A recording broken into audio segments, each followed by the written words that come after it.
Thinking about a massive 75-inch screen and wondering if it's really worth it for a typical living room? Who should grab this Roku Pro series and who might walk away? Link is in the description if you want to check the product details on Amazon. Those questions pop up the moment you start scrolling through the specs. 120Hz, mini LED backlight, Dolby Vision IQ because the headline numbers sound impressive. But the real decision hinges on how the TV fits into everyday routines, not just on paper. Let's start with the most common hesitation: size. A 75-inch panel dominates a room, and if you're used to a 55-inch set, the jump can feel like stepping into a home theater. In practice, the picture really does fill your field of view, which is fantastic for movie nights, but it also means you need to sit at least 8 to 10 feet back for the image to feel comfortable. Families with a modest living room or tight furniture layout might end up with a TV that feels too close, forcing you to constantly shift your seating.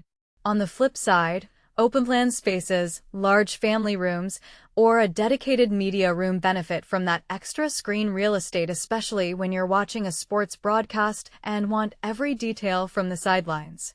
The Roku interface is another major factor. If you're already living in the Roku ecosystem, Roku streaming sticks, Roku phones, or an existing Roku TV, the transition is seamless. The home screen feels familiar, the channel library is already curated, and the voice remote actually understands natural language, letting you say, "Show me the latest episode of Stranger Things," without hunting through menus. For people coming from Samsung's tvOS or LG's webOS, there's a short learning curve, but most reviewers note that the simplicity outweighs the initial adjustment.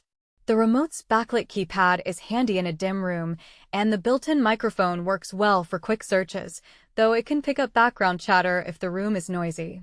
Now, let's talk about picture quality in real-world use. Mini LED technology gives this TV a noticeable boost over standard LED panels. In a bright daytime living room, the local dimming zones keep blacks from looking washed out while still delivering a punchy peak brightness that makes HDR scenes pop. Dolby Vision IQ further refines that experience by adjusting brightness and color temperature based on the room's ambient light. Watching a nature documentary, you'll see the green of a rainforest stay vibrant without bleeding into the surrounding wall, and a high-contrast movie like Blade Runner will retain deep shadows that stay true even after a few hours of viewing. Gaming is a point where the 120Hz refresh rate shines. The TV supports variable refresh rate, VRR, and low-input lag modes, which means a PlayStation 5 or Xbox Series X feels responsive and fast-paced shooters stay smooth. I tested it with a friend's racing game, and the motion handling was buttery, no ghosting during quick turns, and the colors remained vivid even during rapid scene changes.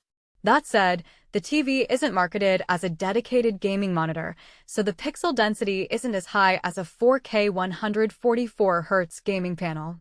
If you're a competitive esport player who needs every millisecond shaved off, you might still prefer a specialized monitor. For the average console gamer who wants a big, cinematic experience, the TV hits a sweet spot. One hidden trade-off is the audio.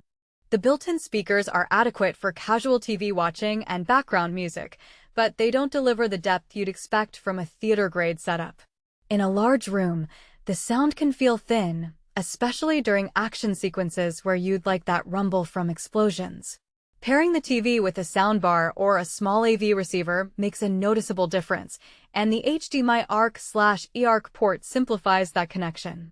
If you are hoping to skip an external audio solution, you may find yourself needing an upgrade sooner than you expected. Connectivity is generous for HDMI inputs, a USB-C, Ethernet, and Wi-Fi 6. This matters if you have a console, a Blu-ray player, and a streaming stick all at once. The HDMI 2.1 ports support the full 120Hz bandwidth, so you won't lose that high frame rate benefit when you plug in next-gen consoles. However, the TV lacks a dedicated gaming mode button on the remote, so you have to dig into settings to toggle low latency mode. It's a minor inconvenience, but worth noting for people who want a one-press switch. So who should buy this Roku Pro series?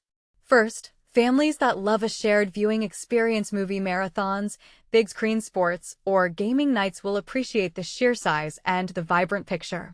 If you already own Roku devices or value a straightforward, light interface, The ecosystem integration is a win. Home theater enthusiasts who plan to add a soundbar will find the TV serves as a solid visual foundation without breaking the bank on picture quality. And if you're a console owner who wants a TV that can handle 4K 120Hz without hunting for a separate display, this model checks that box. Who should skip it? If your space is small, the 75-inch panel may overwhelm you, and you could end up with a TV that forces you to rearrange.